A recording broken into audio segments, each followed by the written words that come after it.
Okay, as sometimes happens, it's going to bug me. As sometimes happens, I get into a series, there we go, a series, and it winds up being a trilogy. So today's going to be part 2 of what started out as a 1-month deal, but now it's going to turn into 3 parts. So, okay, it's time to drop that down. We're going to have to play with this. Last time we were here, I spoke on on Luke 15, which is a parable of 3 parts. Funny how those parts, it's always 3. About losing things. And we found out that we were once lost, now are found. Israel is lost and will be found. And sometimes you lose yourself within your life a little bit and have to go find that missing piece. But we found out that all is well in the end because, somebody's going to come find us. Or if we search diligently, we find it what we've lost. And sometimes it seems like we've gone too far and we're dead to somebody, but then we find ourselves and come back. Now this whole conversation of chapter 14, 15, and 16 started out, if we'll go back to chapter 14 real quick, I'll do a little catch up here. Because I'm saving chapter 14 for next month. It actually fits with trumpets pretty good.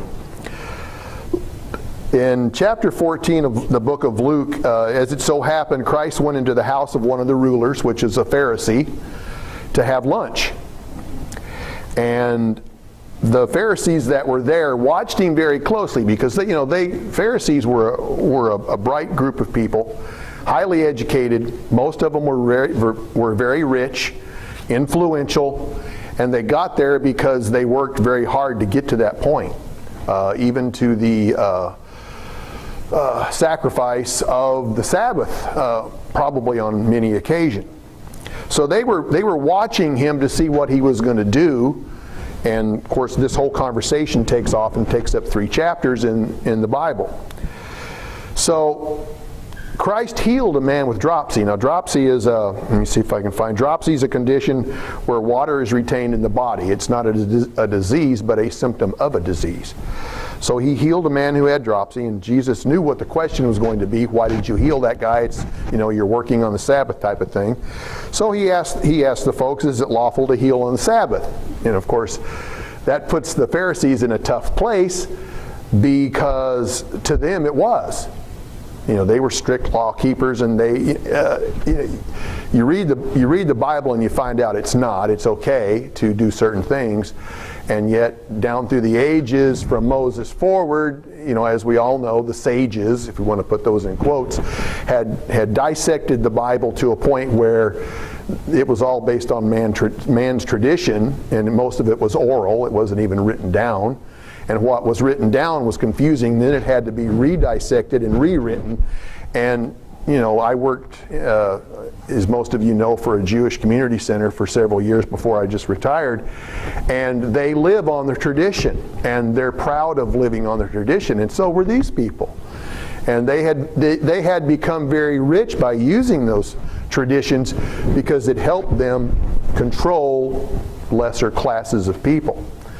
So Jesus was really taking these folks to task, and we'll get into a little bit more of that next month on chapter 14. I want to jump up here to chapter 16 today. It's interesting how this whole conversation goes, and I started in the middle, so I'm sort of scrambling up the parables a little bit. But as it turns out, what I thought would be a 1-month deal has sort of expanded in my mind a little bit, and I thought I would look at chapter 16 here a little. So, as we know, Jesus had talked about the parable of the lost sheep, about the flock who is, in the building or in the wilderness as it was written, about the one sheep that had gotten lost, and the shepherd goes out to find the one sheep, leaving the rest of the flock there, which sort of tells us in a spiritual sense, because after all, everything that's written down physically has a spiritual meaning for us now because we are children of the Spirit. So that message then became that the group that's left must take care of itself, which means there is a structure for that. And notice I said structure, not authority figures, because we're all servants of one another. So that we would take care of ourselves within the group, looking out for each other until our shepherd got back with the one who was lost, and then we have a big party and a cookout because the one came back. And that's really what the story said in that particular thing. The parable of the lost coin being about the headdress that a woman would wear, pictures the wife of a husband. The headdress being 10 coins in the forehead area. If one is lost, then you lose some of the value of the headdress. It can be seen. It's like a sore thumb or a sore spot. Spiritually speaking, if you lose one of those frontlets over the eyes, you're literally losing at least one of the commandments. 10, the number 10 has a meaning here. So at some point in our lives, maybe we get behind on something and you lose one of those coins. Physically, they're worth very little. Spiritually, they're the framework of our belief. 10 Commandments. The parable of the lost son, perhaps we have seen over our church life, if you will, folks who, for whatever reason, walk out the door and never come back. And you hope at some point that person comes to their senses and is able to come back. And that really gets us spiritually, because that one person could be us. If we're not exercising the 10 Commandments, if we're not exercising the spiritual principles that we have. Today, chapter 16 of the book of Luke talks about the unjust steward. Now, I almost put unjust, comma, incompetent here, because as you read it, you're going to find out, if we put this in a modern context, exactly what this gentleman did. So, chapter 16, verse 1. Jesus also said to his disciples, there was a certain rich man. Now you think about this physically. We're reading a physical story. He's telling a physical story about physical people who do stupid things. Think about it spiritually in our lives. What happens if we don't manage our spiritual life correctly? That's what we could kind of look at this as. There was a certain rich man who had a steward. A steward is, in modern language, a foreman. Think of a 1,000-acre ranch. Think of a large company with 100 or 200 people working in it. You need a foreman. This is the guy who's in charge of everything else, so that the owner doesn't necessarily have to be there, day to day. This is the guy running the day-to-day operations. That's what we can call it. Certain rich man who had a steward, and an accusation was brought against him that he was wasting the owner's goods. Now let's think about that for a minute. You say you're running a ranch and you got cattle and some disappear. Say you're running a warehouse and you've got men underneath you and certain things, commodities start disappearing. Auditors come in, they take an inventory, count everything in the warehouse or on the ranch or whatever, how many computers you got, whatever the case may be. They find out that there's commodities, stuff missing.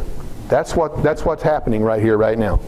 An accusation is brought because somebody goes, Mr. Rich Man, I think we've got a problem. Auditor gets called. Company comes in. They audit the whole business. They look at the books. They look at the inventory. Look at how many brands of cattle you got. Whatever the case may be, the one man that's on the hook for this is the guy that runs the day-to-day operations. And that's who we're talking about here today. Well, spiritually speaking, we're all stewards, right? We manage ourselves. We manage our lives. We manage people around us. There's a lot of things that you can fold into this steward, because that's exactly what we are supposed to be. Steward of our wallets, steward of our thoughts, steward of our actions. All of those things come into play here. And once in a while, maybe we get audited. Something happens and we get audited. So the rich man called the steward to him and said, "What is this I hear about you? Give an account of your stewardship. I need you to tell me why we're missing 1,000 cattle, why we don't have enough boxes in the warehouse, why aren't there enough cars on the lot to sell." That's basically what this guy's being asked at this point. Give an account, because if you can't, if you want to extrapolate this here, the verse says you can no longer be steward. I'm going to let you go. And of course, we live in the state of Texas, which is an at-will state, meaning I don't have to have a reason to fire somebody. And if I'm the steward, I can quit anytime I feel like it. And maybe this guy in this case should have probably quit a couple of weeks ago before the audit. If you really want to go nuts with it here, you can come up with all kinds of stuff. But then spiritually, where would that leave us if we did that? If we quit 2 weeks earlier before the audit, well, maybe we're not really managing ourselves very well at all. So the steward said within himself, "What shall I do? What am I going to do? I'm near the end of my career." Because if you read this, it says, "My master is taking my stewardship away from me. I cannot dig. I am ashamed to beg." Meaning, guy's probably older. He's got a big house. Drives a nice car, or 2 or 3 or whatever, right? He's not going to be on the corner begging for dimes and nickels. Everybody in town knows who he is. What a shame that would bring. He would be found out for being, an incompetent employee.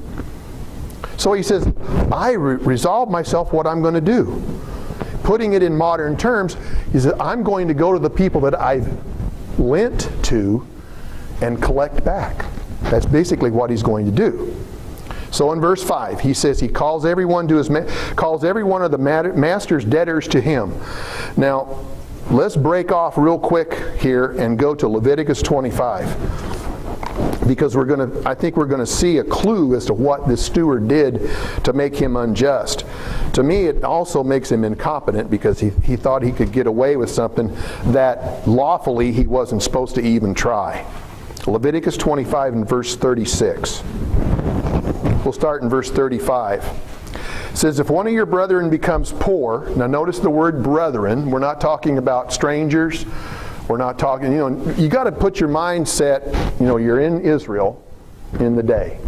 This is told from a Jewish Israelite, if you will, perspective. It's not even modern day now, because we are a melting pot. We're all brethren, and there's different colors, and some of us have more tans than others. Some of us, are different flavors or whatever, and we're all brothers and sisters. Back then, it wasn't that way. People were very clannish. People were stayed together. Families were multi-generational, so that you had a whole different culture than there is today.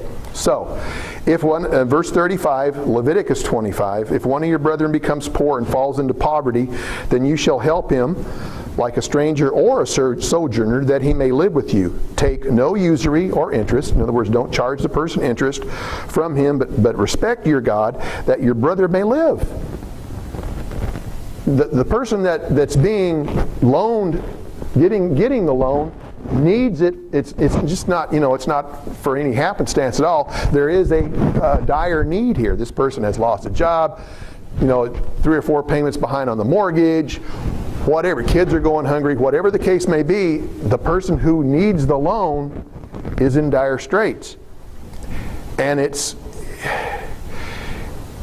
almost mandatory that somebody that has give part of it to the one who needs. "You shall not lend," verse 37, "you shall not lend your money for usury, nor lend him your food at a profit. I am the Lord your God that brought you out of Egypt." Now, we go back to Luke 16.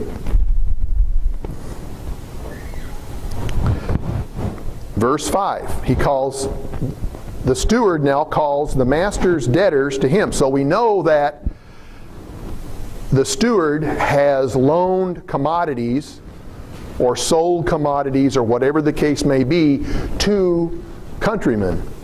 We know that for a fact because this is kind of, I think, where we're going here. And he has set a price that would give him a profit.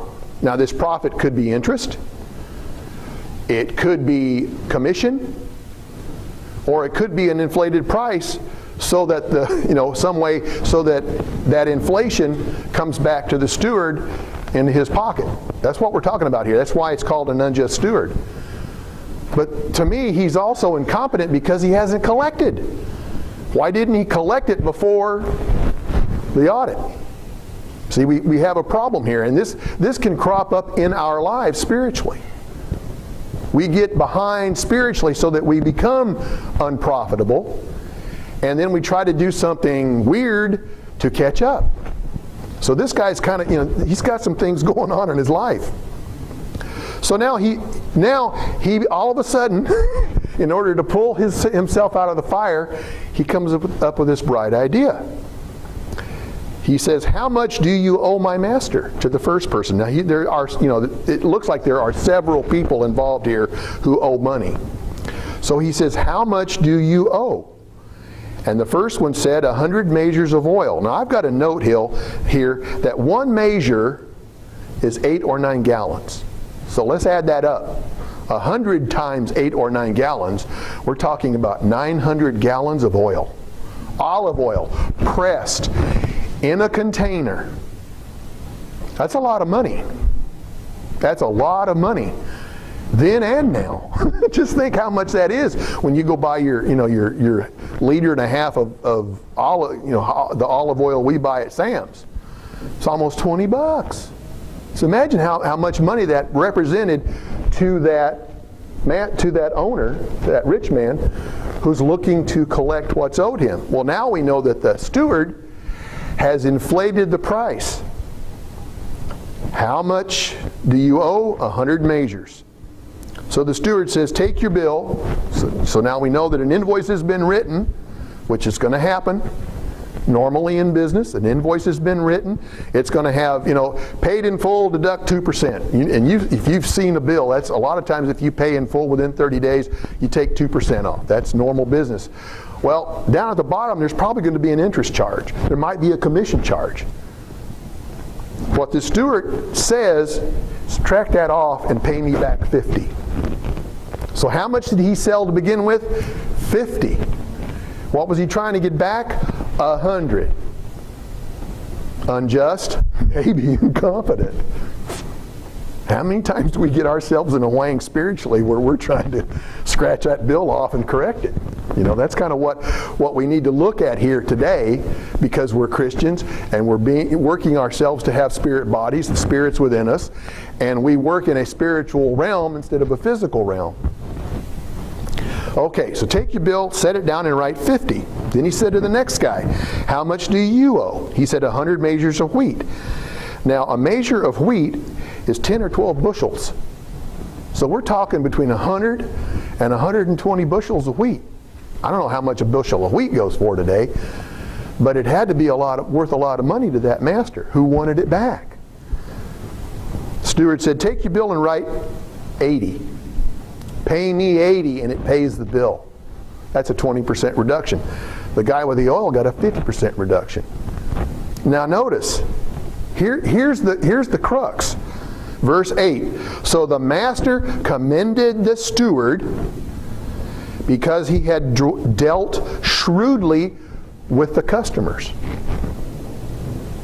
Notice he didn't try and get the whole bill because the guy probably couldn't pay it. Notice he didn't try to finagle anything. He just got what was owed to the master, and he did not get anything for himself at all.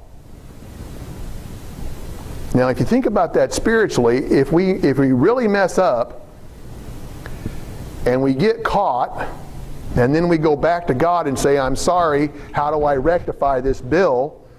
Something's going to happen to us physically or spiritually where we have to get ourselves back to a level of soundness. You see how much we might lose. Does that translate into reward in the end? Who knows? You see, that's kind of where I think this goes.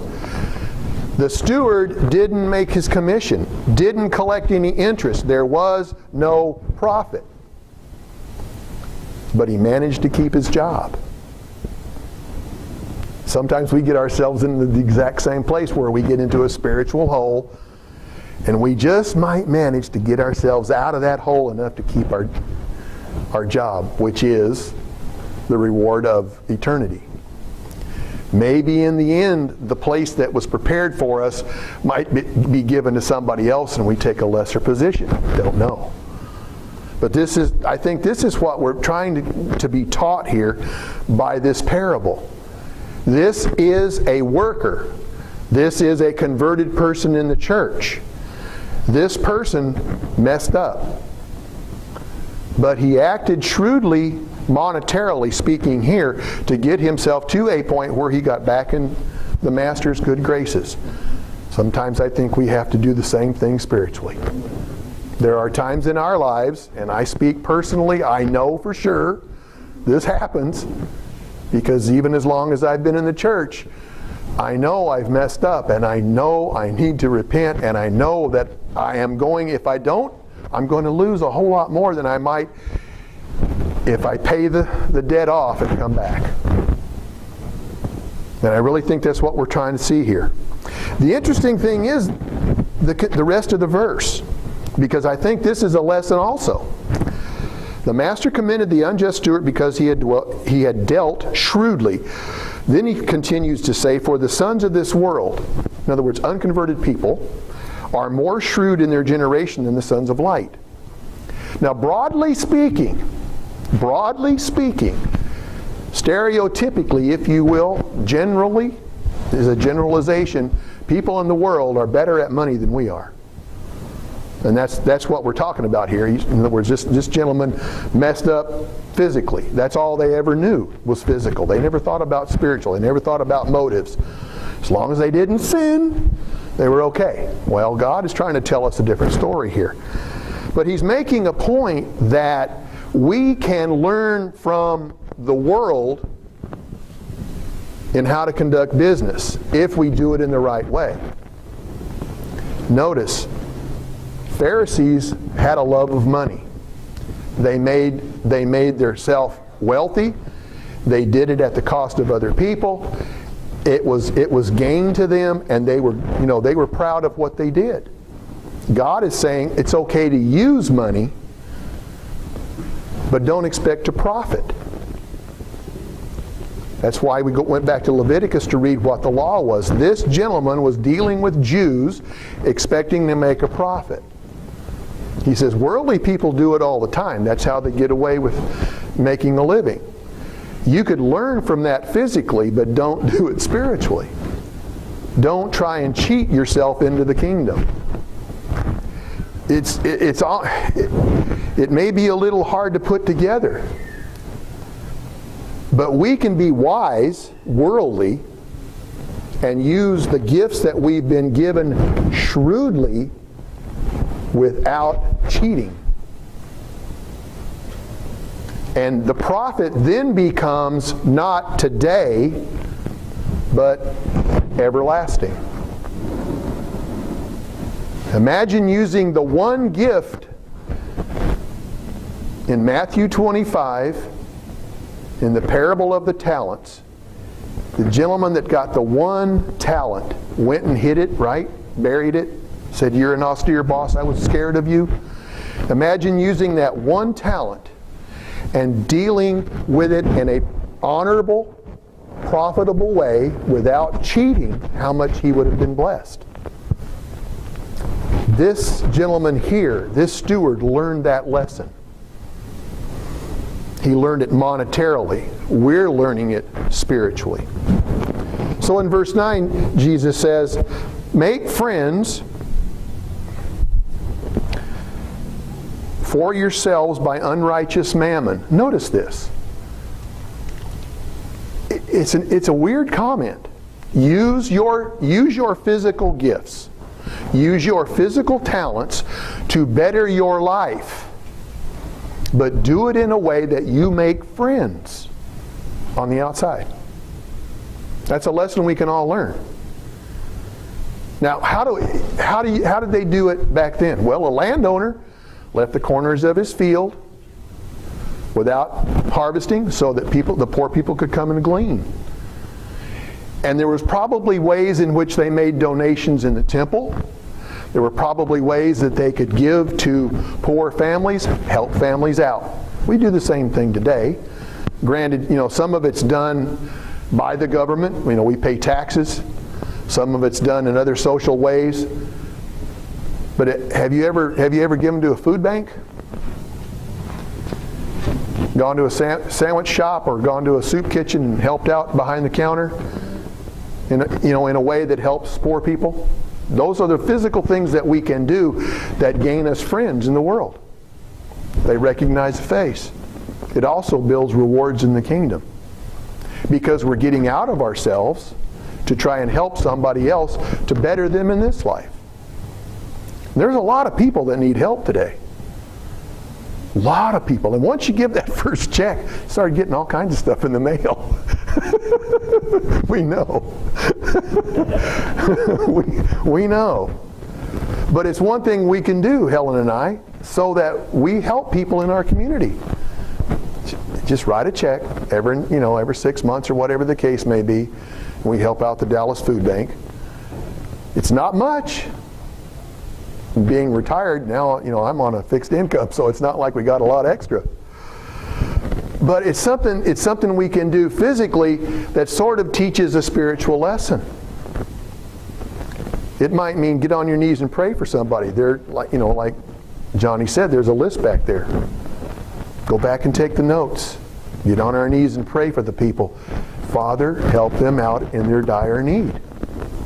You never know when we collect in the kingdom an everlasting gift that was sowed in a physical world. Then he continues in verse 10. He who is faithful in what is least is faithful also in much. Now to me this goes back again to Matthew 25, where the one who was given the 10 talents made another 10, the one who was given 5 talents made another 5, and the reward was, you've been faithful in a little, be faithful in the kingdom. Here's go rule 10 cities. Imagine what our faithfulness today in the small things that we do, not only for one another, but in the larger world, outside our doors, that will reap benefits that we don't see until we're reborn in the kingdom as spirit beings. And I think this is what Christ is saying here. We who are faithful now are going to be rewarded much greater having a spirit body. The reverse, he who is unjust in what is least will be unjust in much. If you go down that road, if you stay on the steward's road, well, you're going to reap what you sow. Therefore, verse 11, if you have not been faithful in unrighteous mammon, if you can't manage your life on this earth, and I speak from experience. I've had trouble managing mine. We've gotten ourselves into credit situations. We've gotten ourselves into trouble monetarily because we made decisions that were not the best. We got ourselves stretched too thin. You live on credit cards long enough, it catches up with you. I mean, that's pretty simple. You got 3 kids in the house, and they all need clothes, and they all need shoes, and they all need books to go to school, and whatever else the case may be, and down goes the credit card. Another one comes in the mail, we can use that too. Well, use that. You take them to the limit, pretty soon you've gone too far. And then you understand the principle of managing money. We've learned that. We're pretty frugal these days. I have to say, we really are. Okay. Verse 12. If you have not been faithful in what is another man's, who will give you what is your own? And I think that's kind of Christ's way of saying that if we don't manage ourselves now, how do you expect to have a lot in the kingdom? And that's something that you think about when you get in trouble. A lot of times I don't think we think about it enough in this life, really, what some of the things that we decide on happen to us. Let's look at some New Testament verses here real quick. We'll go to 1 Timothy 6.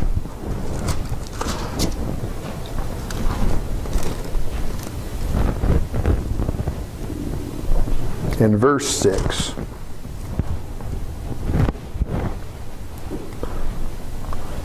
The hymns that we sang today, Vorney's special music, Great is Thy Faithfulness, really, this verse really amplifies what we've sang this morning already. 1 Timothy 6:6. Now godliness with contentment is great gain. The Pharisees weren't content with what they had. And really this set of parables is dealing with Pharisaical lives, because Christ is trying to show the Pharisees that what they've done to manage the tribes and manage the country, the government, has been all wrong. They're proud people, they think they're important, and yet, when you look at it historically, and yet they were under Roman occupation. Think about that. You had people with beautiful robes, broad phylacteries, tassels, which have certain meanings in the society, marching around, sitting in the best places in the synagogues, thinking themselves righteous. And Jesus is having a conversation with them saying, "You idiots. You think yourselves great. Here's some examples of people who've made some bad mistakes, and we'll pay for them." And he's speaking directly to them, which we'll see in just a minute. But let's continue to read here in 1 Timothy. Godliness with contentment is great gain, for we brought nothing into this world, and is certain will carry nothing out. And having food and clothing, with these we shall be content. I was thinking about this morning. Helen and I were talking as we came over. I made the statement that we've always had shelter, we've always had food, we've always had clothing, and we've always had transportation.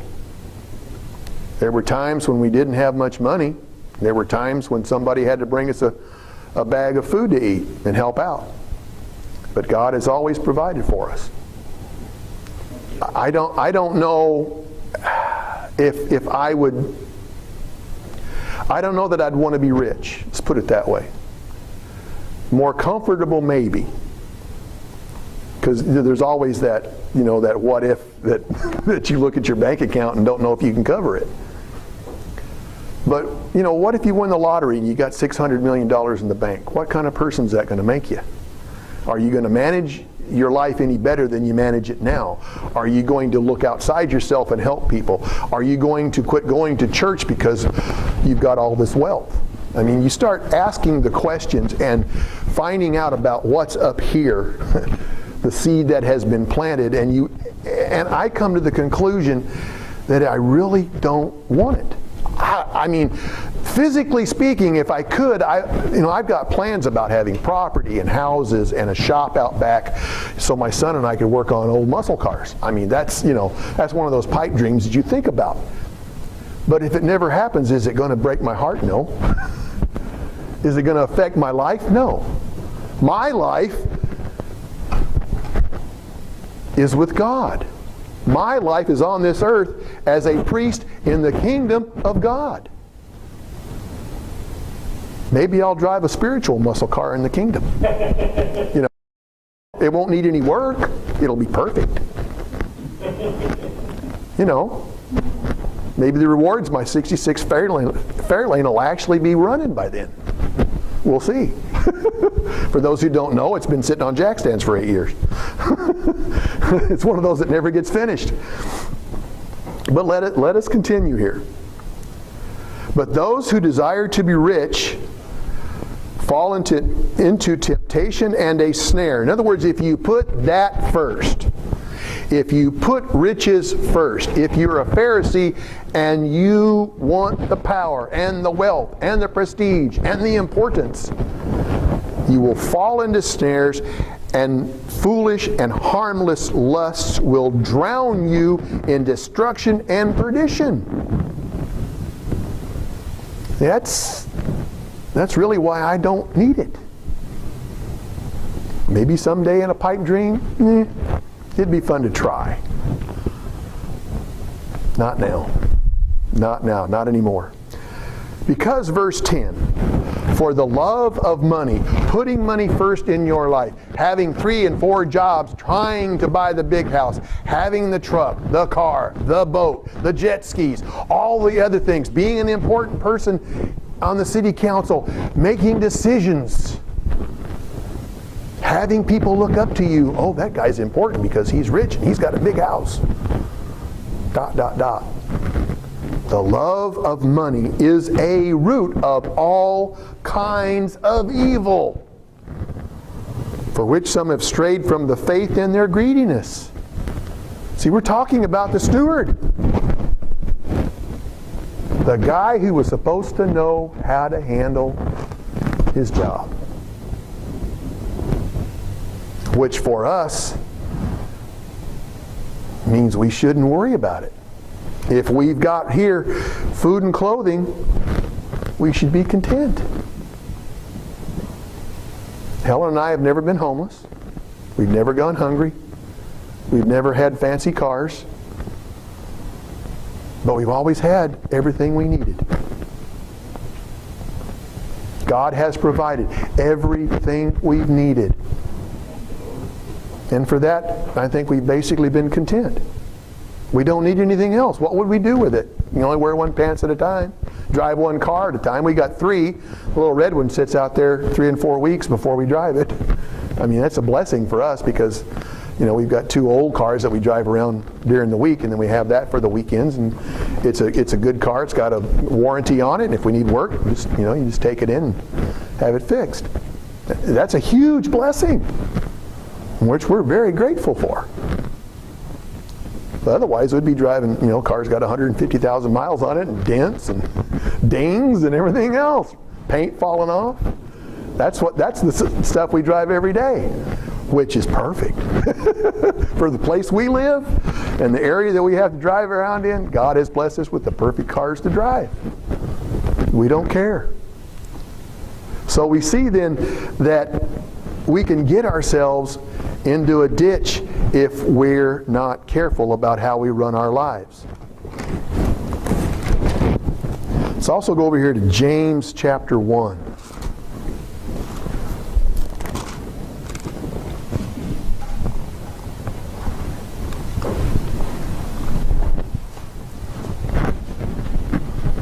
And here James is talking about the perspective of being rich or poor. He says, let the lowly brother glory in exaltation. When you're poor monetarily, your sights are set lower. So that when you're rewarded with a gift, somebody gives you a gift or you have something extra, wow, you can really, really enjoy it. So imagine a person who is content with his life, as we've just read, when given something special, thank you, Father, for the gift. What are we going to do with it? We're going to make sure we use it wisely and maybe help somebody else out as well. Notice the rest of it here. But the rich in his humiliation, because as a flower of the field he will pass away. For no sooner has the sun risen with burning heat than it withers the grass, its flower falls, and the beautiful appearance perishes. For all of their wealth, the Pharisees of Christ's day would all grow old and may be subject to higher taxes by the Roman government, and if they fall out of favor, are going to be destitute and poor and homeless. What a humiliation that would be for them. And I think that's what James is talking about here. Those people will soon face just what the poor faces and be humiliated by it because they don't know how to live that way. Rich person has a staff of people to do whatever they need. Poor people like us, we don't have a staff. If you want a meal, you go cook it. If you want to do the laundry, you go do it. We don't have somebody to go do our laundry. We don't have somebody to polish our shoes. We're lucky we got a son who's a good mechanic that we can take our cars and fix them. That's a pretty good blessing. That we glory in. He knows what he's doing. So the rich man will fade away in his pursuits. You won't keep it forever. You came into this world with nothing, you're going to be buried with nothing. And somebody else is going to enjoy your wealth. So the lesson is to be happy with what we have and not to trust in the riches, but like most poor people have to do, trust in the Lord, especially Christians, trust in the Lord to supply the need that we have.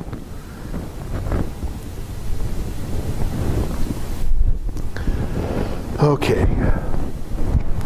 Going back to Luke. Where are we? Okay.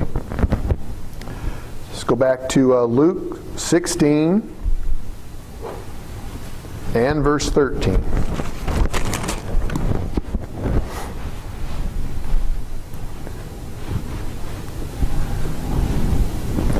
And when you understand the context of the conversation Jesus is having with the Pharisees, this becomes really more poignant.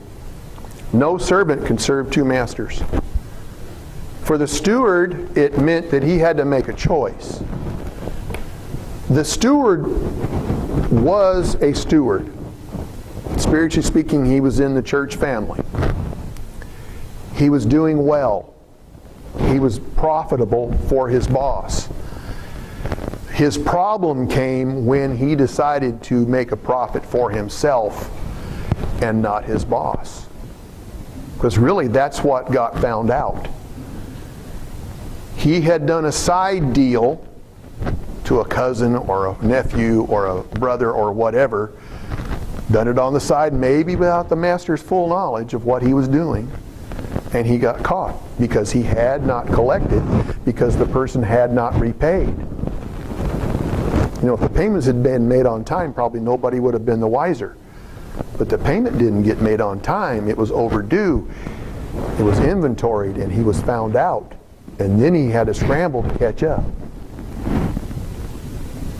because he was trying to profit for himself. Therefore, no servant can serve two masters. We cannot try to have our feet in both worlds. Just can't. You got to commit one or the other. And really, it's better, even if you commit to the world, to just go and never start a church life. Never come to Christ. All of us have faced that question too, haven't we? There came a day when we had to make a choice. Do I go obey God, or do I just live in the world and live my life, and whatever happens, happens? I'm not going to do this because I want to do my own thing. I want to be my own boss. I don't want to have to, which a lot of people do. I don't want to follow the rules.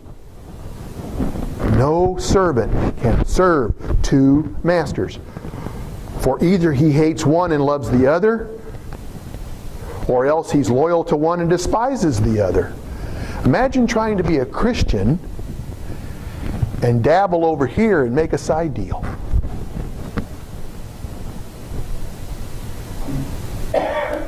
You can't do it. It'll drive you insane spiritually, if not physically. Because you're managing a hidden part of your life that will be found out at some point. Nothing we do goes unseen. And if you have any kind of internet connection, nothing you do goes unseen anymore either. Every keystroke we make on Google, somebody knows it. Every time we go somewhere and we have an Apple phone in our car, they know it. They know where you go, they know what you do, they know how much money you spend. So physically and spiritually, you got a problem. So, a couple verses here to finish. 2 Corinthians 13.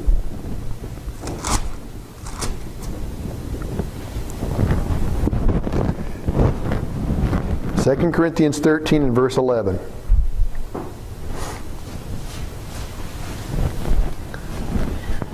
When it all comes down to it, when we rationalize, when we hypothesize, we make all kinds of excuses or reasons or whatever else we do, it comes down to this.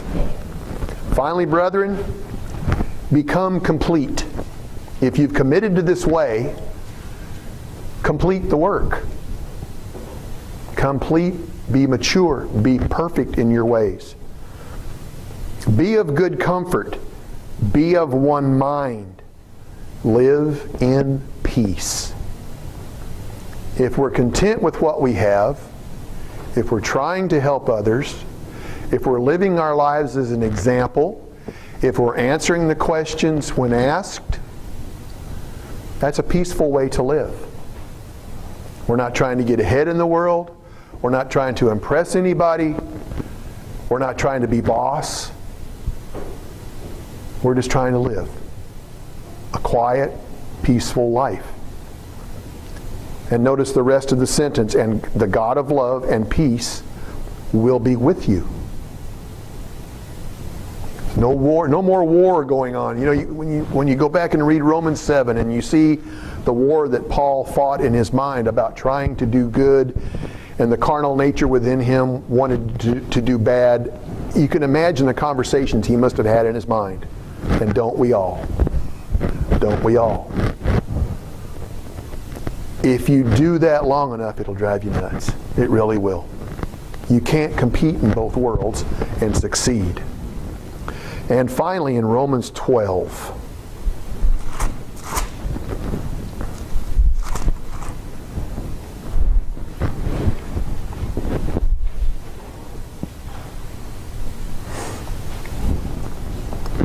and I suppose, we could go back and read a whole bunch of this, but I'll just leave it at this.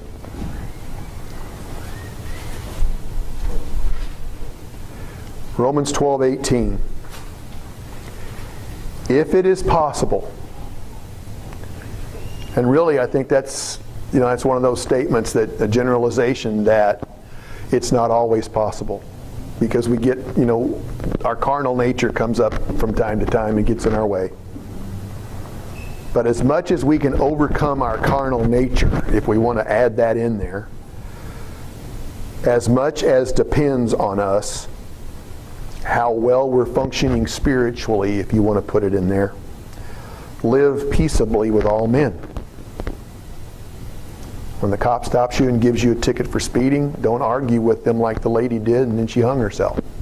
If that's what happened. We don't know yet if it was suicide or not for that lady in Texas to die in jail. Don't make a scene and have a nervous policeman shoot you, because there's a lot of nervous policemen today. Don't go to an area in town that you know is dangerous and put yourself in danger. That's not a peaceful thing to do.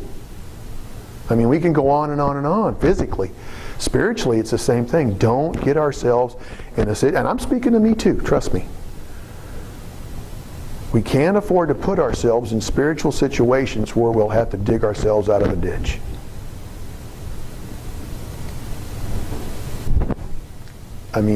I don't have a shovel big enough for me, let alone anybody else. That's it for today.